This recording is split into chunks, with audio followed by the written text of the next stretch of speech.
Hello and welcome to your go-to Detroit Pistons podcast, the Pistons Pulse, co-hosted by me, Bryce Simon of Motor City Hoops, a former D1 hooper and current teacher, husband, and father of 3 amazing kids. And I'm Omari Sankofa, the second Pistons beat writer for the Detroit Free Press. And of course, we're always blessed to be joined by our producer, Wes Davenport, who, if you are not listening to what he's doing over on the Pin Down on the Detroit Bad Boys YouTube channel, you should be. And everybody, this is my fault, Omari. I will take the blame for being 7 minutes late here with the start. I know nobody's going to believe traffic because I live in Southwest Kansas where there's no such thing as traffic. Although during harvest, there can be. You get stuck behind a combine. I was going to say no car traffic, but there's probably other types of traffic. Yes. I was traveling home from somewhere this morning. I got in. I wanted to at least say hello to the family, get settled in just a little bit before we started here. So that's my bad. I wanted to just give my kids a kiss on the forehead before we got going. And yes, you hear that, guys? Bryce shows his kids over the pod. How dare I? I will not choose my kids over my lawn, but I will choose my kids over the podcast. You got to put your foot down somewhere. Yeah, priorities. We all have them. There's a rank. This is life. I'm fully expecting a trade or signing because you guys are going live. I hope I am too, actually. Like, I was like, it's going to be something unlucky. I'm just waiting for it. Yeah, if there is. Listen, if something happens, we need it to happen now. Like, we need it to happen today. Wes has his notifications on. We'll see it. We're ready to go. Yes, YouTube user says Bryce holding himself accountable. If nothing else, guys, I will hold my own receipts here and tell you whenever I was wrong. I am fully capable and willing to do that. So, Omari, this has been a lot for you. Like, this is the time of year you got to write, you got to keep track of things, all of that. How have the last 48 hours or so been for you? I know the Pistons haven't done a lot, but since we recorded, they've got a new head coach, they've made a trade, they've made a signing. Yeah, it's not even the last 48 hours. It's been like the last 2 weeks. I tweeted it the other day, but it hasn't even been 2 full weeks since they fired Marty. Like, that was 2 Wednesdays ago. Today's like, we're recording on Tuesday, so it's just an insane amount of offseason stuff crammed into the last 2 weeks. And it's just been kind of funny to track Twitter and just see how quickly the discussion has evolved. Like, people are not even talking about JB Bickerstaff, which we will because of the free agency signings and the Cade extension. Like, it's just news being stacked on top of other news, and some of that stuff kind of gets lost in the shuffle.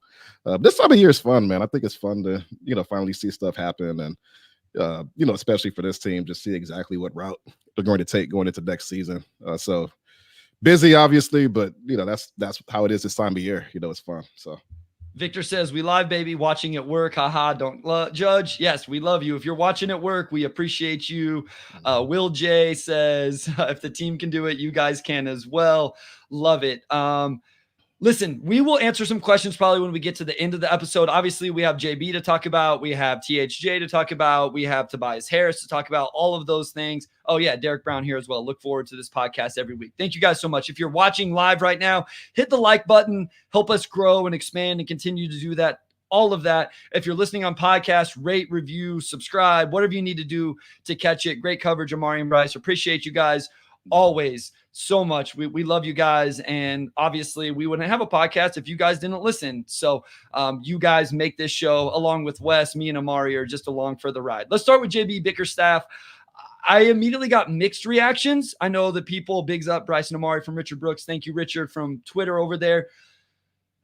I had mixed reactions from people. I had mixed reactions myself, Omari. What were kind of your thoughts? What led to this? Give us that side of things, and then we'll dive into some of the other things. Yeah, honestly, wasn't sure exactly what to expect, whether they would go with a brand new coach or, I think JB and Borrego were the two coaches who had experience coming in, and Borrego put his name out a couple of days before. So my first thought really was just like, I kind of laughed because when I first started covering the NBA, that was like, almost 6 years ago, and I was down in Memphis.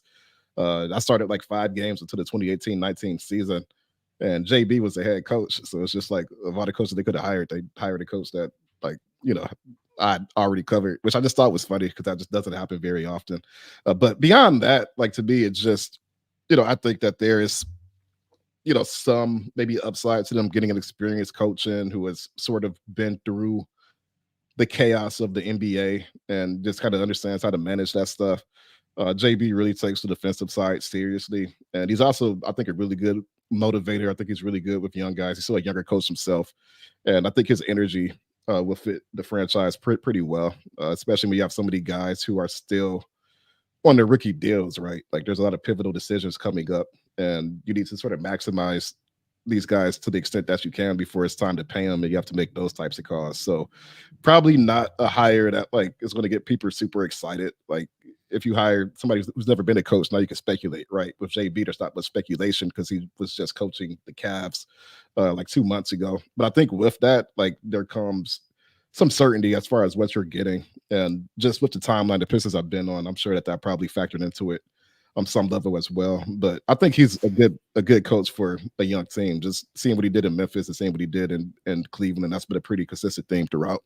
Jalen Bell says, where the heck y'all been, fellas? Too much is going on. Don't ever leave us so long. LOL. Yeah, we appreciate it. Here's the thing. It's good for you guys to want us and be begging for us to do more, as opposed to the opposite of people saying, hey, you guys record for too much, for too long, and you want to hear less of us. So we'll always leave you wanting a little bit more. Listen, my thing with the first thing with JB, Omari, we'll kind of go through these one at a time of things that I came up with. I've said, Omari, that I learned a lesson 12 months ago that I don't know anything about these coaching hires. It's just so hard to truly judge them. There's so much that goes on behind the scenes that has to do with roster construction. Here's the other thing. Coaches can learn and grow and evolve. Some don't, but some can. One of the first things was the two big lineups. It was something he did in Memphis. It was something that he obviously did in Cleveland. My expectation is, and thoughts on that, is that was more of a roster construction type of thing. What is your vibe on that? You covered that, as you mentioned, a little bit in Memphis. Do you think we'll see the two bigs? Do you kind of in line with me where, no, maybe that was just more in Cleveland? You have Evan Mobley and Jared Allen. What are you going to do? Not play those two guys together? Yeah, to me, that's more so front office decisions to build those types of rosters. So just some context, when I first got down to Memphis, and it just kind of shows how quickly things change in the NBA. But that was the last year that Mike Conley, Marc Gasol played for him. So you still had Mark at center. They had just drafted Jaren. He was the starting power forward. So just the way that roster came together, like those are your two bigs. Both of those guys could shoot. So it was a two big lineup. But for all intents and purposes, Marc Gasol can shoot, Jaren can shoot. So it's not quite the same as an Evan Mobley, Jared Allen, or like a Marvin Bagley and Duren, or, whatever we've seen here in Detroit. It's a little bit different. Some numbers from that year. The Grizzlies, I believe, finished 9th in overall defensive rating that year. Yeah, they did. And that was with a lot of roster change.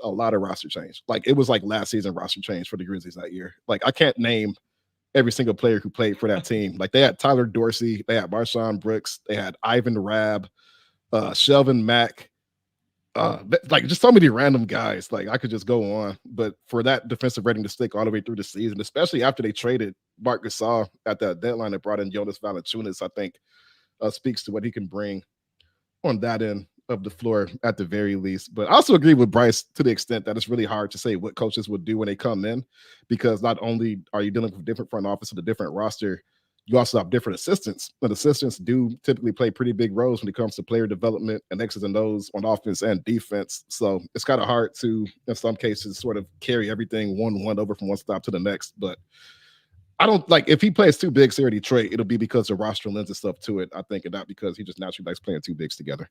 Yeah, so I asked somebody about this, and I want to then transition this into another thing. I felt like I'm not going to say who I talked to. I talked to some people that cover the Cleveland Cavs. I'm only not going to say their names because I didn't ask them if I could when I was asking about it. But I asked about the two bigs and slower pace, and somebody said roster construction for sure. The Cavs didn't have a starting caliber big who could reliably space the floor. And so then you're obviously going to play a little bit slower, and they're both starting caliber bigs. He didn't really have a choice, because I think a couple things that stood out to me as I looked at the numbers, Omari, and I want to come back to the defense, was the pace of play and the 3-point attempt rate. Now, if you just look at 3-point attempts, it's much lower because the pace is so slow.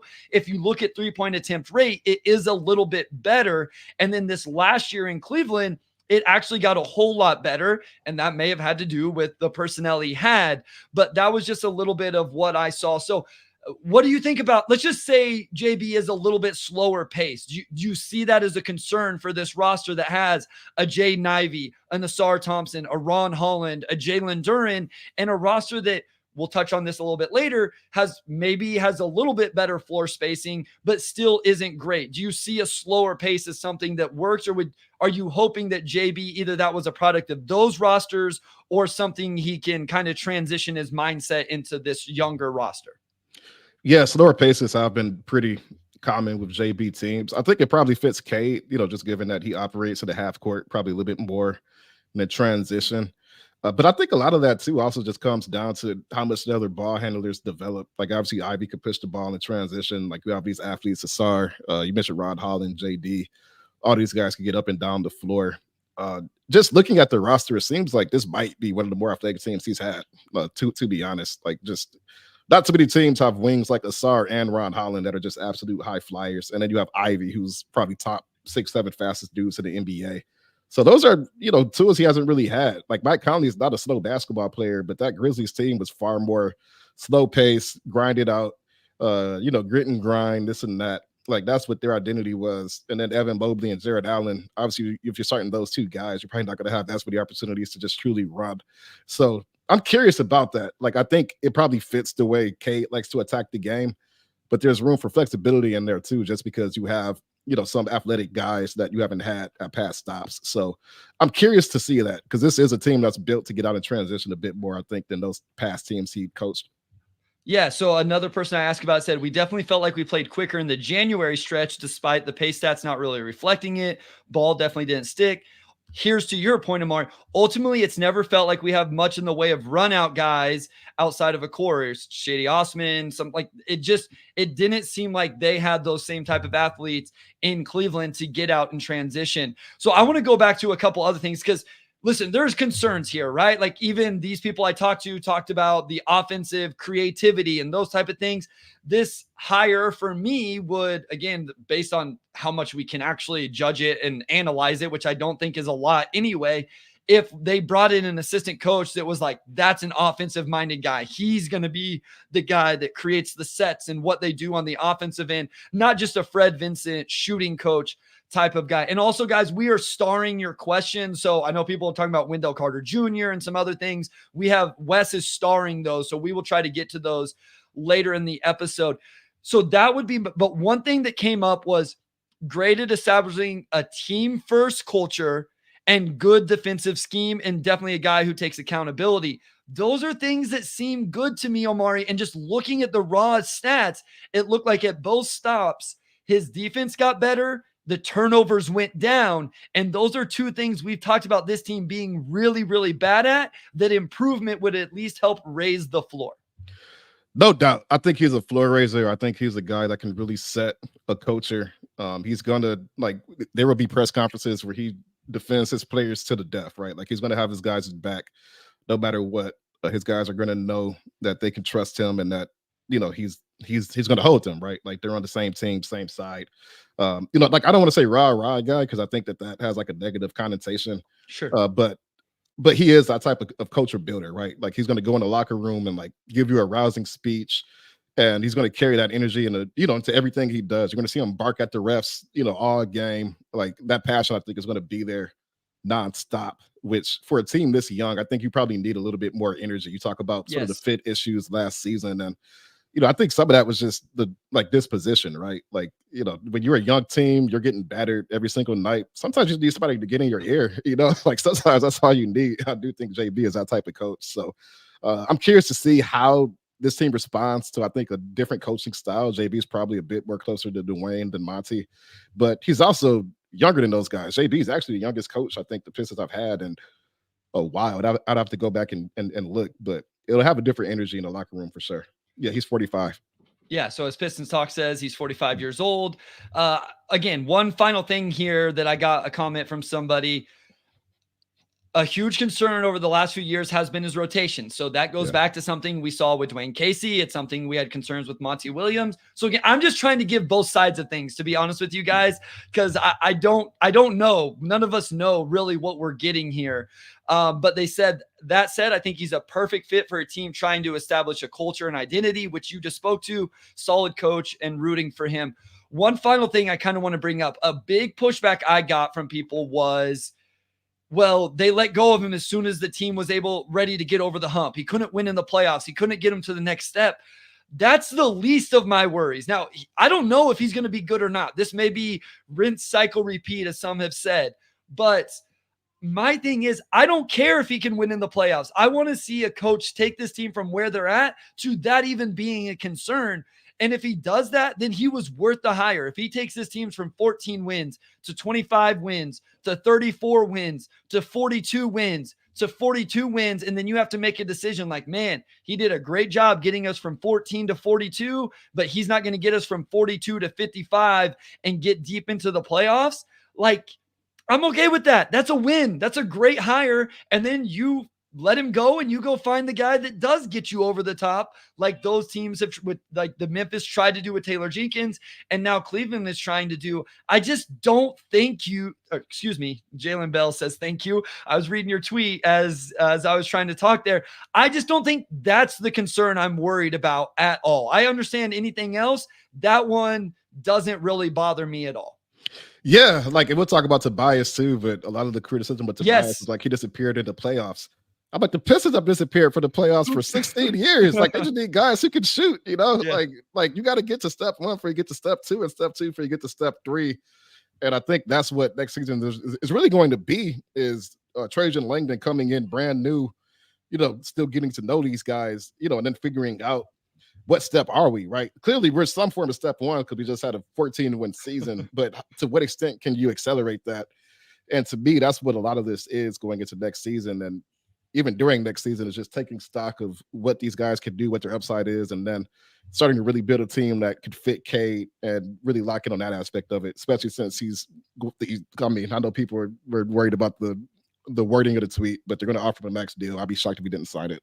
But that's where they are now, pretty much. Yeah. So the last thing I'll ask here then, Omari, is just, did you think a new head coach? Because I think that's what a lot of people wanted. A lot of people's issue with the NBA is recycled head coaches over and over and over.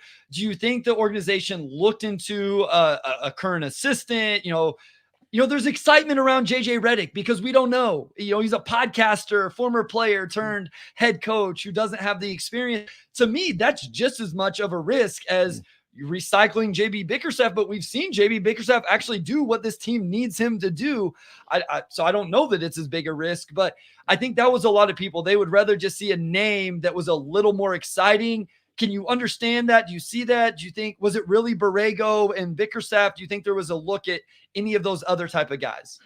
I think Sean Sweeney got pretty deep into the process too, but I think one thing about sports psychology in general, and I don't say this negatively at all, I just think, you know, like, it's something I see a lot. Like, people will always value the unknown over like something that's a little bit more certain, right? You know, like, you ever take a swing or something that could be like, basically you would take a 1% chance at $1,000 over a 50% chance at 500, basically. You know, even though the odds say like a milder swing probably works. Like, you look at Tom Thibodeau in New York, that's been a great fit. There's been plenty of first-time head coaches that have not panned out. Like, people talk about Taylor Jenkins and the guys who have found success immediately, and it does happen. But there are also a lot of first-time head coaches who wash out, and then they just become an assistant, and you don't hear about them again, right? So it's always a mixed bag with that. But I think as a GM, ultimately, you got to go with who you feel the most confidence in. And at the end of the day, that was JB. And as we said, I mean, you know, coaches rotate in and out. This is their third head coach in 3 years. So you can never really predict the future. But I think for this team right now, the hire does make sense. Yeah. My thing is, like, I'm cool with it. I would love to. I think the defense is going to get better. I have some concerns about the offense and the pace and the 3-point rate. And I would love to see the next assistant hire or a assistant hire be like, this is a young offensive minded assistant coach. This will allow JB to just focus on the defense, and this assistant can kind of do the offensive things. Again, we just don't know, because we don't know how these guys handle locker rooms, young players, all of those things. Hopefully it'll work out. One final thing, I'm just going to give a comment on the Cade contract. I don't think Detroit should have any issues putting the escalator language in there, because it's a win-win to me. If Cade hits the escalators, that means he's becoming the player you need him to be, and then you're completely comfortable paying him what those escalators would mean. So that's just my thoughts, my opinions. Omari, if you don't have any thoughts on that or anything to add, we can go to break here. And when we come back, we will go ahead and dive into Tim Hardaway Jr. and Tobias Harris. All right, we are back with segment 2. Only thing I have to say about Cade is that the cap's going to go up so much that, like, whatever your framework for a good or bad deal is this summer is going to look completely different in 2 years. So I'll leave it at that. But let's talk about Tobias Harris. I know that's probably the signing that people have paid the most attention to, and we'll talk about THJ as well. Bryce, I'm just going to pitch it to you this way: on a scale from 1 to 10, how good do you think that Tobias Harris signing is? Because I'm at like people think it's a bad signing. To me, it's just like a very solid 7.5 out of 10. Like, he feels an immediate role. You know what you're getting. Like, where are you at as far as that? So I will be honest, when it first came out, I was much lower than that. Okay. I also didn't like that there was no team option on year 2. I still don't like that there's no team option on year 2. I know people will say it's a tradable contract, all of that stuff. I get it. And maybe at the end of the day, that $26 million comes real in handy to take a swing on for salary matching purposes. As I did my little article, quote unquote, or post is probably a better term for it because it's not an actually article. I warmed up to it a little bit, even with not having the second year team option. I would say I'm a little closer to a 5, which to me is just kind of, this is fine. It makes sense. To the point made earlier, this is a guy who, even before this last year playoffs, which it doesn't matter, but his 3 playoff runs before, 18.1 points per game on 50-38 shooting splits, 37 minutes per game. So he was awful in these playoffs, but the 3 before that, he was really good.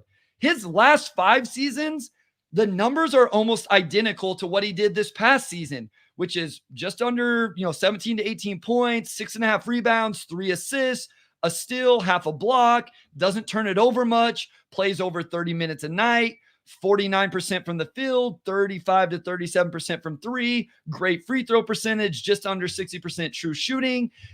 This is a guy that he's actually a decent player, right? He's a good regular season player. I don't know what you get defensively. And the other thing is, he plays the position this team does not have. Who is the real 4-man on this team? Asar, you could say is a 4, but he can't shoot at all right now. So I've said this, if there's no real big swing out there, anything like that, if Tobias is plan B or plan C, I'm cool with it. I just really wanted a 1+1. I'm not I don't need to be over the top about it. That was just my preference, but I'm fine with this. It's a 5. I'm fine with this. Yeah, and West Point Saudi also plays over 70 games a year. Yes. For a Pistons team that's always banged up. And I mean, I think that factors into it too. It's a 2-year deal, 2 years, 52. It becomes expiring after a year. You're hedging that, he's, on the wrong side of 30. So, you're hoping that he could play up to that level for, most of that deal. But it's a fine signing. It's a player who has an established track record for scoring the ball, solid defensively. It's a 2-year commitment, and he feels a huge need. That's kind of how I see it. 7 out of 10 signing, it fits what the Pistons need. It's not going to transform the organization, but if you're just looking at it in terms of let's get viable players on the floor, Tobias Harris is a viable player. Yeah, I mean, the way this goes bad is he does turn 32 in 2 weeks. And so it's one of those things, if somehow, and again, the numbers don't project for him to take a fall. The last 5 years, essentially, like I said, look exactly the same as what he did last year in the regular season. Now, if you want to go off the playoffs, obviously there was a huge fall with that. But if he can continue to do what he has done the last 5 seasons, I think you take that as a Pistons fan and feel pretty good about it. I think the national media's big qualm with this is the money. I don't think it's the idea of actually adding Tobias Harris. I think it's the idea of why did you have to pay him $26 million a year to add him when, is he going to Orlando? I think Keith Smith had an awesome tweet this morning about what was available yet. So Detroit has the cap room. Orlando has cap room. Philly has a little bit of cap room, and Utah has a ton. So, you'd really be against, those are the teams you're vying against, and Philly wasn't even in play there. So I I think I wonder what the reaction would be if this was a 2 for 40. If this was 2 for 40, I think people would feel completely different about it. And I guess the argument against that is, what's $6 million this offseason for the Detroit Pistons, who we don't even know what they're going to do with the $26.5 million they have left right now. Yeah, I think the way national media probably sees the deal is like this team was a dumpster fire last year, and your swing in free agency is Tobias Harris, and it's like, how does that fix anything? And it's like, it's like you can only patch the boat. Like you can't, you can't fix the boat. You're patching hose and figuring out what longer term repairs you need, right? Like 2 years. I mean, I think you make a good point. Like $6 billion in a grand scheme per year, it's not going to make or break any of Detroit's plans. And they have money to blow too. And I'll also add that coming into the summer, Detroit's only contract that extends beyond next season, that cracked 15 million was Isaiah Stewart, and that's at 15 million, right? You look at, just what types of contracts do you need? Yeah, as my dad is bringing up, what types of contracts do you need to be able to, maneuver at the deadline to get other guys in? It's going to help to have the $16 million a year Tim Hardaway at this upcoming deadline. It's going to help to have Tobias is $26 million next deadline, if at that point it's just a salary dump. Well, if he can still play, then of course, maybe just keep him and write the season out. But I think if you look at it from an asset standpoint, it actually helps to have those bigger contracts sometimes, as long as it's not like a crazy overpay. If it's like 35 billion, that's one thing. But between 20 and 26, like that's not that huge a deal in the grand scheme. Yeah, because if you look at it, if this team makes a big move for a star, if they trade for a star, it's probably going to be the young guys that are attached to it as well. Like they'll be the real assets in that move. And you look at Asar, J.I., Jalen Duren, Marcus Sasser. Asar makes the most of those guys at 8.8. Jaden, well, I'm looking at a year from now. So just right this upcoming year, 8.4, 8, 4.5, 2.8. If it's Ron Holland, same thing. Like those guys just don't make enough money to really hit those numbers. And so I think that's important to make note of with this. I know just like signing a guy to this contract just to be a tradable number doesn't really sound, sexy or whatever, but it is important to have those contracts. I've talked about these with other NBA teams. It's like, who do you add to the trade to hit the numbers that you need, if it's not, unless it's somebody that is important to your roster that you really need to keep. Somebody, I can't find the comment now, but said, is Tobias actually solid defensively? I don't know that he's solid. I think he's fine defensively. So if I said solid, maybe I misspoke there. He's definitely not a plus defender. I think at his size, and as I read back through my notes, I did think he made some impactful plays for Philadelphia. So I just said fine. I don't think he's going to be the negative that Bojan was. Maybe I'll be wrong there as these guys continue to age. Obviously, the defense goes down. Maybe he does end up negatively. But yeah, like this wasn't a signing at all that makes me feel like this helped their defense in some way. But I mean, definitely way more upside on offense than defense. Yes. Yeah, I think I said he was solid defensively. He's fine defensively. He's not going to come in and be a game changer defensively, but I don't think he's going to be the worst of the team by far either. Yeah, that's my thing there. Is he's not just going to terrorize. He's not going to make this defense any worse than it already is. Yeah. Is it going to make it better? Absolutely not. No way. I think in some ways it could make things make more sense just because he's an actual four-man, which this team does not have. And maybe he can take some matchups just with his size. But yeah, nobody's here implying that he's a good defender or anything like that. I think it's fine. It's whatever. You're bringing in Tobias Harris to knock down shots, be, offensively provide some value to your team. No doubt. As somebody said, Detroit for life 1000, Bojan was getting hunted. Tobias shouldn't be that bad. And I would agree with that. Like that's a good way of saying it. I don't think you're going to hunt Tobias Harris and him just get torched over and over and over. No doubt. Let's talk about Tim Hardaway Jr. Yeah, let's do it. Overall, how did you feel about that one? I think he's a guy that, well, for one, he's a guy that could really, really heat up. Like his 3-point percentage, I think is around 36, 37 for his career, like, which is fine, but just a guy who can really heat up in a hurry. Also feels a need for this team. Not that great defensively. Like I see him, I don't know if he starts next season. I see him as a rotation wing. Sort of, what's your scout on Tim Hardaway and how he fits into this team next season? Yeah, I mean, I think like this guy's not going to help your defense. I think he may actually make it worse. But there's not even the size stuff that you could pitch with him that maybe you could with Tobias Harris. I think the exciting thing about Tim Hardaway Jr. is just the sheer volume of 3-pointers, right? You may not look at Tim Hardaway Jr.'s percentage over the last 5 seasons and go, oh, 38% is nothing to scoff at, but already 3 no doubts. Yeah, Listen, there we go. We all have our things. Omari says no doubt. I say at the end of the day, and I also say Omari's name a lot. Somebody tweeted at me the other day that anytime I'm podcasting, I say the other person's name. So I'll be like, the thing is, Omari, I don't know why I do it. It's just what I do. But it cracks me up because I don't even realize I do it. Like whenever I see the no doubt counter, I'm like, wow, I do say it a lot. Huh? Yeah. Hey, we need an official. Wes, can we get that? Can we get a no doubt? Oh, Omari Sankofa, I love it. Wes, can we get a no doubt, counter up here and then a counter over here of how many times I say Omari's name? We should have like a bell or like a gong every time it happens. that we wouldn't be able to talk because we each say that stuff so much. We wouldn't be able to say any of that stuff.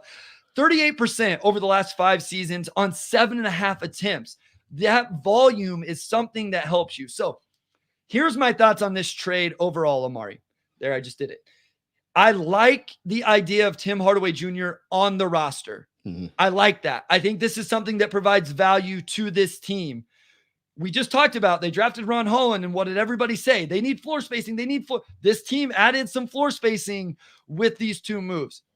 I still haven't warmed up to we need t-shirts. Yes, we do.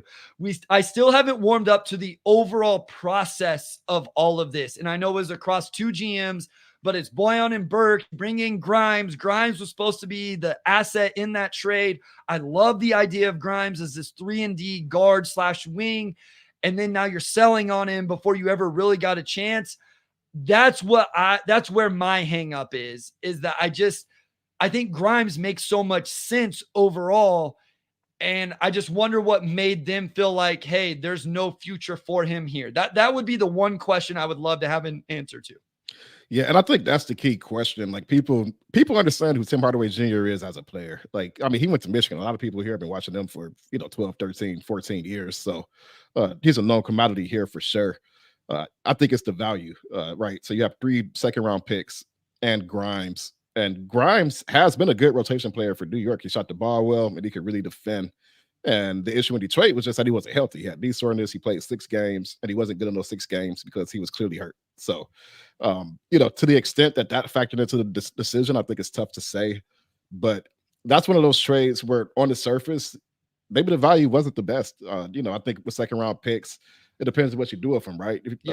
Sometimes you can find a player. I think that Toronto second-round pick could be good, but sometimes you can use them to acquire like actual good players. They got Fontecchio essentially for a second-round pick. So, like, I agree with that. Like on his face, like when Reggie Jackson was a $5 billion salary dump, and they got 3 picks for him. Granted, they're Denver's picks, so they're probably in the back half of the second round instead of Toronto, who's going to be probably top 10 next season. Is that enough value to make up for passing up on Quentin Grimes, who I think is 24 years old?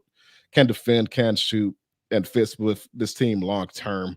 Because everything with Quentin is that they were going to have to make a commitment to him within the next year. Yep. Which I'm sure also factored into it to an extent. Whereas Tim Hardaway Jr. obviously is on the last year of his deal. So there's probably a lot more certainty you're getting with THJ, not just from an on-court standpoint, but from an asset standpoint as well.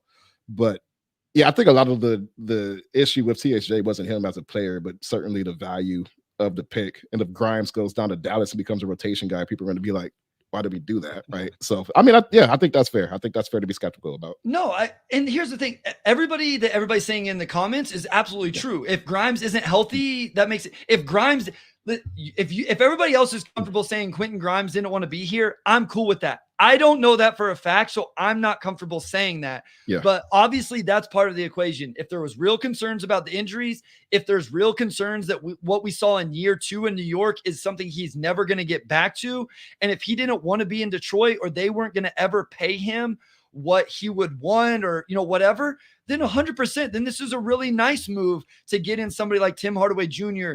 that's going to do the things that this team needs. This is another one, as we mentioned. Also, somebody said that I am never satisfied. Like, usually I'm the total optimist here. Like, I'm known for being too positive about everything. So this is kind of the opposite side of that. He was not good in the play. This is what's interesting about both of these guys, Omari. Both of these guys were not good in the playoffs.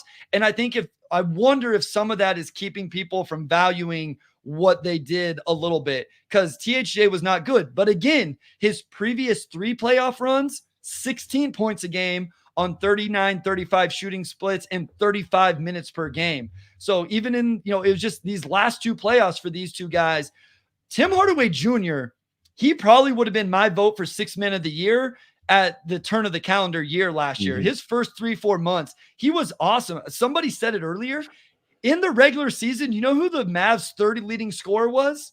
Who? Tim Hardaway Jr. Yeah, Tim Hardaway Jr. was the 3rd leading scorer on that team. And I think I had asked you, it may have been Koo when I recorded with him, who's the 2nd leading scorer on this team behind Cade Cunningham? And there's really no answer. I think with Tim Hardaway Jr. and Tobias Harris, you at least have guys that could do that for a week stretch, for a couple nights. But also, you know what they don't do? They're not so good that if J.I. ends up being ready to be that guy, or if you want to say Asar or Ron or whoever, they don't like smash those guys down. And so, yeah, like overall, they have done with these 2 things what people have asked for. And yeah, I'm fine with it. All I was saying with the Grimes thing is I like the idea of what Grimes could be. That's, with the 3 and D and a younger player. But I understand people who just say like, hey, the injuries, maybe he didn't want to be here. You brought up a great point with them having to offer him an extension sooner rather than later. No doubt. I'm looking at some numbers here. So of Detroit's returning players, Cade and Jaden Ivey led the team in attempts and makes last season. Ivey was 369 makes. 369 attempts, 124 makes. Cade, 119 3-pointers made, 335 attempts. Tim Hardaway Jr. last season got up 597 3-pointers. Yep. Like he is a volume shooter to a completely different level. Like just a whole different level of volume shooter than these guys. You can look at the percentage, but a guy taking that many threes is going to attract a lot of attention, and he can heat up. Like he is a volume shooter, and this team needed one. Yeah, Cubicle Lake 7, essentially is saying the same stuff. 207 made threes, 85 more than our leading 3-point shooter. Yeah, I got you, man. I got you. I'm going to read it here. 80 plus more than Grimes in his best year. I think the important thing here is THJ has gravity. Yeah.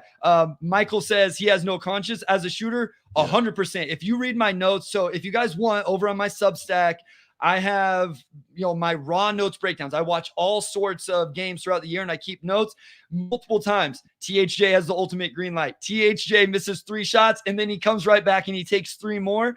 And I will say for Tobias, I actually had a lot of notes about him making impactful plays late in games. So think about how much the Pistons struggled late in games, 4th quarters, coming up with a big offensive rebound or defensive rebound. I think that might be something Tobias Harris can bring that, hey, maybe that helps you win a few games here and there more than you would have otherwise. So in a vacuum, I think that they have brought in what you need to bring in just in terms of scoring gravity and floor spacing gravity. We can quibble with all of the other stuff, the defense. I think what's interesting is you're relying on the vets to space the floor, and then you're going to rely on the young guys to defend, right? You're going to ask Ron to be a really good defender. You're going to ask Asar to be a really good defender. We'll talk about who protects the rim here in just a second. But yeah, I think THJ with the volume is insane. The volume is insane. It's something that this team needs with that gravity. Yeah, I mean, you really can't take that for granted. And this team still does have holes, and I think that's some of the frustration too, is that like who's going to defend on this team? They still need rim protection, they still need this and that. Like I get all that, but bottom line for me is that Tobias and THJ do feel very, very needed roles. And I think Cade is going to appreciate having 2 guys next to him who can really, really shoot and take pressure off of him. But obviously they do have other holes to fill too. And they still have $26 million in cap space remaining. So this summer's, I mean, it's still far from over. Like, I don't think they got bogey until like training camp almost opened a couple years ago. So stuff could happen like right down to the wire. So I do expect they'll continue to make moves and adjust as they go into next season. Yeah, and so El Blas, I hope we can ask Cade to be a defender this year as well. Like this is a good point where if THJ is taking some volume, if Tobias is taking some volume, then ideally Cade is able to then take more of a onus on the defensive end, have more energy on that end of the floor. If you have some real, scorers on offense, and he doesn't have to take as much of that load. We have a ton of questions, so we're going to go to short break. When we come back, we'll try to get to those. All right, we are back with segment 3, and we do have a lot of questions here. First, we're going to lead off with Kyle Metz. Bryce, can you come to Virginia to mow my lawn? You don't want me doing it. You want Bryce doing it for sure. Yeah, no, I am going to take care of my own lawn. I enjoy that. I did this for a lot of years. I worked for a landscape company whenever I was in high school. I did it after I graduated college. I'm good mowing other people's lawns. I'll stick to mine. I appreciate the offer, Kyle, but that's a long flight to just come out there and do that. So, all right, let's get a basketball question up. What are our biggest from Alex Straw? What are our biggest holes still? I'd say backup point guard that can shoot threes and a rim protecting center. I think we both agree on a rim protecting center. How much do you think this team needs to address the point guard spot where you probably could have a veteran point guard back there? Yeah, I mean, it's yes, 100%. Yes, I do think that that's something this team could use. I've said before that Monte Morris was a guy that I thought was a really good signing. Like, that was a player I thought made a ton of sense last year because he did two things: make threes and not turn it over. It just didn't come to fruition in Detroit. So I don't think having that vet point guard would be a bad idea at all. And Tyus so Jones would be fantastic on this team. Amazing. Yeah. Tyus actually, so the year after JB left, Tyus was a backup point guard for John Morant. So I covered Tyus that season. He's like the perfect backup point guard. Like, he does everything you want. So he's still out there. So I guess we'll see. So I'm trying to look up something on Spot Track. So go ahead and get us started on the next one, Omari. All right. We will move on to this question from Bobby Buckets. Would love to get Wendell Carter Jr. There's been a lot of Wendell Carter Jr. in this chat, which I'm sure some of that is just the fact that Orlando brought everybody back. They even brought back Bataz Day, even though they already had Def at center, and they just brought back Mo Wagner too. I like him. Like, I don't know if Orlando's in a spot where they're looking to trade, but if you're just looking at a power forward who feels a need, I think he absolutely fits the bill. I just don't know from Detroit's end what you would give up to get him. Yeah, like, I don't know what it would take to get him either, but Orlando just had an interesting offseason where they brought back Batadze and they brought back Movok. Like, they brought all of these dudes back to their roster when I thought maybe they would let one of them go. Like, they gave Batadze a real contract and they could barely get him off the bench last year. I think there's been these conversations anyway. I don't know why they want to move on from Wendell Carter Jr., but if he was actually on the trade market, I don't know what it would take to get him, but that's the type of floor spacer that could make a lot of sense for the Pistons. And so, yeah, like, I would be cool with this if they were able to make the move, depending always, the context is always, what does it take to actually get them? No doubt. But yeah, if you're just talking like theoretical players who fit that hole for the Pistons, then yeah, I would say he's certainly pretty high up there. A question from Brennan: what we thinking about Tyus Jones or Gary Trent Jr.? I just talked about Tyus. Gary Trent is interesting to me. Like, it seemed like his market would have been higher than it was, just given his track record for success. But honestly, he's another guy that can really, really shoot the ball and would fit this team. I'm just not sure. Like, now that you have Tim Hardaway Jr., can you support him and Gary Trent? But you also have Ivy and these other guys. That's my question. Yeah, that was my thought as well. I mean, yes, we will say you can never have enough floor spacing, but eventually you do have to be able to still have room for the young guys to play if you're going to keep all of them on the roster. And now you're starting to get how many guys that you have that just space the floor, but maybe are not great on the defensive end. I would guess that with Tim Hardaway Jr., you probably feel like you kind of have the role that Gary Trent Jr. is already. Like, how do you get those guys minutes and shots and still not suppress what Jaden Ivey is able to do and letting him grow and get his shots up as well? So that's the one thing I think I would like to be careful of now is you have Tim Hardaway Jr. in there. You have Tobias Harris in there. We've talked about what they bring to the table, how that's good stuff. Now you got to be careful about taking shots completely away from some of these other guys, because you still want J.I. to get shots. You still want Ron Holland to get shots. You want to give Asar at least a little bit of an offensive load, even if it is suppressed from what he had to do last year. So I like those guys. I like the idea of Gary Trent Jr. I just don't know that it makes as much sense now with Tim Hardaway. No doubt. Cubicle Lake 7 says, could you stagger J.I. and Cade and not need a veteran point guard backup? Center is a bigger need.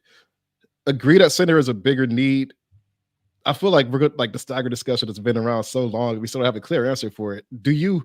A lot of that to me just comes down to where Ji is as a playmaker. He's gonna have to earn JB's trust as a playmaker, and I think some of the turnovers and passes he throws can just really irk coaches, and that's I think that's kind of factored into some of the minutes over the years. But I would be curious to see that though, right? If you could just put that faith into Ji and he could take over that role. What do you think, Bryce? Yeah, I would love to see them stagger. I've been yelling about this ever since they drafted Ji. I've even warmed up more to like, if you want to, like, I don't care how it starts, whatever, you let Ji run the bench mob, however you want to say it, whether he starts and staggers out or whatever. I do think with Ji, you want some sort of ball handler next to him. It doesn't have to necessarily be a true point guard. So I don't have a name off the top of my head, but somebody else that can take some of those duties, calm things down, maybe when Ji is starting to get sped up. Here's my thing with the center, Omari. Let's say you bring in a center, right? Whoever it is, insert name. What happens to Jalen Duren and Isaiah Stewart? Because to me, Jalen Duren is only playing the 5. And I've said, I think we've learned that Isaiah Stewart needs to play most of his minutes at the 5. You just fix some of the 4 position with Tobias Harris, at least short term. Asar has to play the 4 at least some because of his lack of floor spacing and shooting. Probably be nice to play Fontecchio there a little bit. Like, how many minutes do you need for Stu at the 4? So bringing in a 5-man, are you trading one of those guys? Are you just letting... Are you moving Stu back to the 4 exclusively? That's my only thing there. I agree with everybody that this team needs more rim protection. I just don't think it's as simple as saying, hey, go sign this guy to protect the rim or go trade for this guy to protect the rim. And then the minutes kind of flesh out. So that's my thing with the centers. I wonder what it would mean for the rest of the roster. And I'm very curious to see how this new regime sees Stu as a player. Like, he could play power forward with certain matchups. Yes, Clark, I appreciate good that. call. Like, I think like there's certain matchups where you're going to want him at the 4 next to a guy like a Duren. And I would say overall, Detroit's best case scenario long term is for Duren just to develop into that guy and not force these questions to be asked until he gets there. But I think ideally, you do see Isaiah somebody that can probably fill in at that 5 spot. Like, he gives you some shooting at the 5. He can rebound. He's a solid paint protector. And he may be the solution, at least from a backup standpoint, if you want to stick to continuing to develop Duren, which at this point, unless there's a trade somewhere lurking, you're going to go into next season with Duren probably as your starting center. So I'm curious to see that for sure. I think we've had Isaiah Stewart's entire career under the previous regime, which had a very specific plan for him. And he met what they wanted. Like, he's developed his shot. He's done this and that. Still probably a better fit at the 5. So to me, I'm curious if their lack of going out of getting a center so far just indicates, hey, we already have a pretty good backup guy who can defend. So that's not as big of a priority. So Michael says Duren probably is a 28 per minute guy. So I don't see how you don't add a reserve big who could play. I agree with that. Like, that's fair. I don't necessarily want that person to be over Isaiah Stewart, though. I would want that person to be, okay, Duren plays 28 at the 5. Stu plays 20 minutes at the 5. Maybe he gets a few minutes at the 4, but not a guy that's just like going to supplant. I think Isaiah Stewart's getting close to being the role that he can be successful in right now. And I don't want to see that change, I guess. And YouTube user, I'll get to the Don Barlow thing. You're in the queue here. We will get to that whenever you mentioned it earlier. I want to go ahead and talk about this quick. Big Dog Piston says Trajan has been straightforward in vision, plan, and execution. How do you feel like that, Omari, in terms of what you heard at the presser? We've seen him with the contract, the trade. With the contract that takes on future assets and Tim Hardaway Jr. And I don't know, they still have $26.5 million. I guess we'll see whether it's another trade or they actually spend it on a free agent. Yeah, I feel like it's so tough to judge right now. Like, they still have $26 billion to spend. I think Tobias makes sense. I think THJ makes sense just as far as filling needs. It's just tough. I think it's really tough to get a feel for a GM until you really get a couple years in, to be honest. I think he's communicated what he wants to do very clearly, which I know fans appreciate, as far as him just coming out and saying, hey, we're going to, bring in bad contracts for assets. Like, you're going to slow play some of this, right? Like, we need draft picks. He's been very transparent about that, which it's a good sign probably for fans who believe that that's the right way to go, especially I think with some frustration with the last regime where they probably didn't value draft capital to the extent that other teams have. Well, I mean, they did. Well, I mean, like I said, that they did not when you have teams like OKC that's got like 30 picks, but that's besides the point. I think he said the right things. I think the plan he's lined out makes sense where the Pistons are. And like I said, I think both signings makes, well, Tobias' signing and then the trade for TSJ makes sense as far as addressing needs, but I need more time, and that's a cop out. This is hard for me to judge off of like 4 or 5 weeks. Like you really have to see. At least let's get to the end of the summer and see what he does with the rest of the cap. So Brandon S says one thing a lot of Pistons fans want is to move on from Duren. Given that JB uses a lot of help defense, that should help Duren a lot, right? A lot of guys in the paint last year making things hard. I'm assuming we're talking about defense here and the help side defenders being more in the like. Sure, like that would insulate Duren. On the defensive end, I think they have some of those athletes in terms of Asar Thompson, Ron Holland, those type of things. Duren just has to get better. Like at the end of the day, he just has to get better. To your point, though, he is still very young. It would be scary to sell on a guy that young in the same way. Like somehow some of my Jaden Ivey comments have gotten flipped. I don't think there's a bigger Jaden Ivey fan than me. And so like I would hate to see them sell on those guys. And to me, some of the moves that have been made thus far, Omari, actually makes me think that they aren't going to move. Like this is how things are going to move forward. You have the young guys, you have better pieces around them with Tobias and Tim Hardaway Jr., and you're going to be able to evaluate them better, hopefully moving forward with how this roster is starting to shake out. Yeah, no doubt. No, I really do. One sec. Repeat the last part for that. I was going to answer, and then I read a comment, and then I had a different answer. Just repeat the last part of that, so I make sure I answer it. Essentially, he was saying that Duren will be better defensively because JB plays with a lot more help defense. Yeah, I think anything you can do to just get support around the young guys helps, right? Like I think all the guys were overmatched last season, and people point out when people criticize JD's defense, the defense to his like a defense is Detroit's guards didn't help, keep people out the lane, and he was overtaxed. Like anything you could do, whether it's help defense or whatever, to help him do his job, I think will help a lot from a developmental standpoint, no doubt. Like I don't know if it's going to be transformative, but it definitely helps. So we had a question. Are they going to resign Simone Fontecchio? Yes, this is an order of operations thing, guys. The nice thing with Simone, even though he got the bigger cap hold, that cap hold was not enough. It was not substantial enough. They have that cap hold. Simone Fontecchio is not going anywhere else. And then after all of this other stuff happens, they will sign him to his deal when they've already spent their other money. So this is just an order of operations thing, is my understanding, Omari, unless you have a different feel on it. Order of operations, restricted free agent means that you don't need cap space to re-sign them. So you spend your cap, and then you can agree to a deal, but you don't actually have them sign it until your cap space is used up. So that way you're not eating into your own cap. So like Bryce said, it's order of operations. YouTube's Uber said, Don Barlow, Sam is a big fan. I love him as a third big and try to develop him. Yeah, that's the name. That's the type of name I think you could bring in. He's your third center.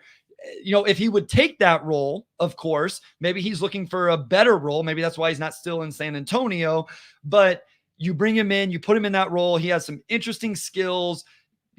I would love that. I would absolutely love that. If they signed Don Barlow, that would be great. That's the type of center acquisition that makes sense to me. Duren and Stu aren't going to play 82 games both. So then there's going to be some nights where he gets even more minutes. And just to piggyback off of that, somebody had brought up James Wiseman. James Wiseman signed today on a 2-year deal with the Indiana Pacers. So James Wiseman is off the Detroit Pistons and with the Indiana Pacers, which I think is an interesting fit considering the style of play they have. No doubt. We have a question here from Brian Wright. What would it take for us to get Walker Kessler? Probably draft capital, if I had to guess. I don't think Utah. I know that there's been some reporting that Utah's open to parting ways with him, but just looking at where they're at in their rebuild, like they don't need to part ways with Walker Kessler or anything. I'd have to think it would have to be worth their while. And if you look at what Detroit could offer, I don't know if there's a match there. I don't, unless they're just super low on them and they're just like, yeah, we'll take 3 second-round picks. So I'd be curious about that. But obviously, he's a guy that can really lift the defensive floor for this team. What do you think of Walker Kessler, Bryce? No, I mean, I think the defense speaks for itself. He was a elite shot blocker in college. My question would be, why does Utah want to move on from Walker Kessler? Yeah, You know what I like mean? after It's 2 like, years, yeah. I sure it's the same thing. People are, in the chat get very upset anytime Jalen Duren being traded gets bring up. I'm sure, the same thing around the league is people, why would Pistons fans want to trade Jalen Duren? As somebody that doesn't watch 82 games of the Utah Jazz, I wonder, why do they want to move on from Walker Kessler? And I would just like to know the answer, because there isn't an immediate person on the roster that says, oh, this is why. Like, even their draft picks, Cody Williams is a wing, Isaiah Collier is a guard, a point guard. Kyle Filipowski fell to the second round for a reason and isn't really the same type of, he isn't at all the same type of player as Walker Kessler. Kyle Filipowski is an offensive minded dribble pass shoot big, not a defensive big like Kessler. So I would want that answer. Maybe somebody could tell me that. Also, like, do you really want to do a deal with Danny Ainge? Is that something we want to get involved with? Because it seems like he wins those a lot. So Big Cheese says, is Holland more developed than Kuminga when drafted? I will be completely transparent here. I wasn't doing NBA draft stuff when Kuminga came into the league. I don't want to answer a question that I don't feel like I can confidently answer. So I appreciate the question. I don't know that I have a fair answer for you, though. Yeah, I would say, I think it's tough to measure development in like a, sort of like that type of binary way, because guys have strengths and weaknesses in different areas. But I will say, and the reason why I lost my train of thought to the Jalen Duren help defense question earlier is because I was fighting the internet trying to find Kuminga's G League stats. And I forgot that was a little bit of a weird season coming out of the pandemic. But I'll say the main area that Holland is clearly ahead of Kuminga in coming out is just overall percentage, right? Where neither of those guys really shot the ball that well. But Kuminga did not crack 40% overall shooting in the G League. And Holland, even though he didn't shoot the ball very well, like his overall efficiency was still pretty solid, right? Like I'm looking at his numbers from last season. Now I want to say he was like 46, 47%. Yeah, he was 47% from the field last season. So whether that implies he's a more polished scorer or what, I'm not sure. But I do think he can make plays with the ball. I do think he can get downhill. He drew more fouls than Kuminga. There's a little bit more there. Like, I don't think he's as much of a project as Kuminga when I was like a pure upside swing. I think Ron Holland has a little bit more NBA skill coming in. Yeah, that was an interesting draft because it kind of was a 5-person draft there for a while. Then, Jalen Suggs sneaks in, Josh Giddey sneaks in, Kuminga fell to 7. Yeah, I'll be honest. I spent a lot of my time that year on K, Jalen Green, and Evan Mobley. So like I said, I've learned very early in this to stay in my lane and not try to talk about stuff that I didn't know about. And so, again, I appreciate the question. I just wasn't as deep into the draft then as what I am now. From Brody Knight, honestly, never listened to this before. Just came over because of game theory, and I wanted to shout out Aaron Estrada. Roll Tide, baby. My guy is a bucket. So appreciate you, Brody, for tuning in. We'll see what Aaron Estrada has at Summer League. Question here. Your favorite bad contracts to absorb can still play and gain an asset to take on. I've tried to find these and I have not been super successful. Do you have it? I think you did an article. Are those names kind of off the board? DeAndre Hunter, I feel like, is a name that people, I just feel like I've walked the fine line of teams that would actually sell these guys for nothing. Like, is Portland going to attach an asset to Jeremy? I think when I was talking the other day, what happened was a lot of the bad contracts I came up with were multiple years. So the Jeremy Grant, the Andrew Wiggins, the Zach LaVine, and I just don't have as much of an appetite for those as even a Tim Hardaway Jr., just a 1-year deal where you're getting off of it right away. And, like I say, to the point with Tobias Harris, it's still only 2 years, even if they didn't get the team option that I was hoping they would. Yeah. So looking back on my story, the first name I actually put there was Tim Hardaway Jr., just because I thought that was the most likely and easy to execute, which obviously happened. Beyond that, I mean, I think the two guys you look at, are Andrew Wiggins and Zach LaVine. Like, I don't know if I would call them my favorite bad contracts to absorb, but I think those are guys who clearly the teams that are on would gain something from giving up an asset to get off of that deal for one reason or another. Obviously with both guys, there's huge risk, right? LaVine's got 3-4 years left on this deal. A lot of money owed. Wiggins has kind of been in and out of the lineup dealing with personal stuff. So where do you fall as far as that? How much do you get out of those guys going forward? But I think that's what you look at a bit, because there are not as many truly bad contracts, I think, in today's NBA as there were maybe like 10 years ago, where you saw guys like like Luau Dang. Like you had vets who just could not live up to what they're being paid at all. You don't see it as much now because even Zach LaVine can still really play basketball. He's not washed. He's just injured. So those are the names I'll look at. Beyond that, I don't know how many teams are looking to really salary dump unless all of a sudden they have to clear salary to acquire some type of player, which is a little bit tougher to project. But those are the names I think of when I think salary dump at this point. YouTube user said, Wes, can you fix all of his typos in his questions? He gives you a thumb down. He does not know how to do that. We are not technically advanced enough for that, but we appreciate it nonetheless. Some names that the chat brought up, Robert Williams would just be a bet on, injury type stuff. Capella, again, I like the idea of Capella. I wonder where that goes with the roster, though, in terms of if you bring in Capella, you're going to play him. He does some nice things. Where do the minutes go for Jalen Duren and Isaiah Stewart? How do those hash out? Is CJ a bad contract that New Orleans would give away so they can sign BI? I literally text this to Wes. I said, what about CJ McCollum? I like the idea of that. Now, here's the thing with CJ is, he's not going to help you at all defensively. Like that's not doing it defensively. And does that become too much of an overlap again with Tim Hardaway Jr.? So that would be interesting. Ejecto Cito says, I believe Wiggins slots in the remaining space perfectly. Yeah. So, I mean, obviously that's a name that's been talked about. Bryce and Omari, who are your biggest sleepers on the free agent list? So I have that pulled up. If you wanted another floor spacer, Buddy Hield's still out there. Mm-hmm. We talked Gary Trent Jr., Malik Beasley, Luke Kennard. Any names for you? Monty Morris is still out there if they wanted to revisit that. Caleb Martin. Sadiq Bey. Sadiq Bey is a free agent. Yeah. No, they have some guys out there. Luke Kennard, I think, obviously feels a huge need. Former Piston. Like, I know you guys know him. I mentioned Tyus Jones, but again, if you're talking about somebody who actually really does feel a current need right now, like Tyus Jones is right in there.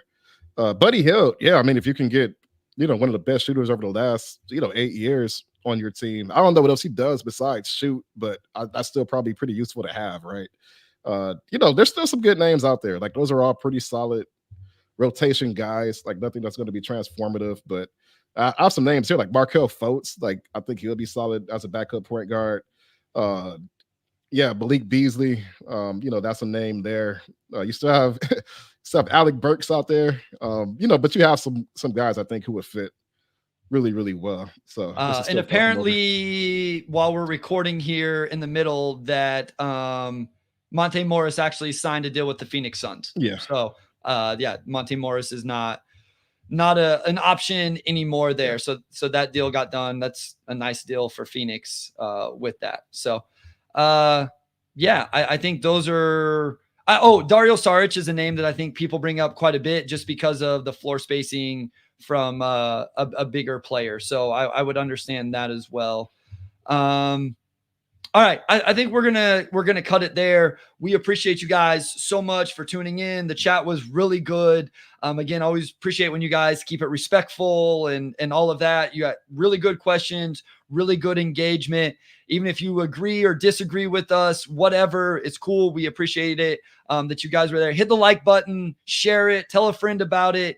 Any of that type of stuff. If you're listening on podcasts here, Wednesday, Thursday, Friday, the rest of the week, please, rate, review, subscribe, all of those things. We really appreciate it. Just continue to help us grow. We will be back, enjoy the holidays, and then we'll be back Sunday or Monday, something like that. Probably depends on the news cycle a little bit, but kind of get back into a regular schedule. And then not that episode, but the episode after that, Omari, we will go live from Las Vegas. I believe we're planning on Sunday morning because the Pistons, Omari, Saturday night is their first game. Am I not right? Yeah, because I'm only going to be there for 3 days. So that's the only game I'm going to watch live. But, we'll still have a lot to talk about. Yeah, so Saturday night, here's the thing. We're not going to go right after the game on Saturday night, guys, because it gets really hard to get away from the arena. We try to go out and eat and stuff like that. So just especially with the construction that's been going on, it takes an hour to get like a mile and a half sometimes. It's insane. Yeah, we ended up walking to get to the episode in time last time. So one final thing I will say on that. So we'll record Sunday, Monday, Tuesday, sometime coming up next week. The week after that, we'll be live Sunday morning after the Pistons play their first summer league game Saturday night. Guys, if you see us out there, I don't know that you'll find two more approachable people in the content space, Pistons or otherwise. Say what's up, say hello. Come talk to us about the Pistons respectfully, of course, Even if you disagree, we can handle it, but respectfully. But thank you guys Bryce so much. Bryce is 6'6", so he'll stand out more than me. Bald. I'll probably shave my head right before we go out, so it'll be very shiny in the arena. Like I'll stand out like a sore thumb. You'll be able to find us. So Chuck Brewer says, so eating is more important than basketball talk. Yeah, I mean, it will be. Even if you guys don't agree with my food takes, it's still, I love food. I love to eat it. So D Brown, excellent content. Thank you guys so much. Wes, man, you're the man. Appreciate you as always. Omari, take it away, my guy. No, absolutely. Big thanks to our audio producer, Robin Chan, our editor-in-chief, Dakota Avery Nichols, and big shout out to Wes as always. And we're excited to talk to you all next week.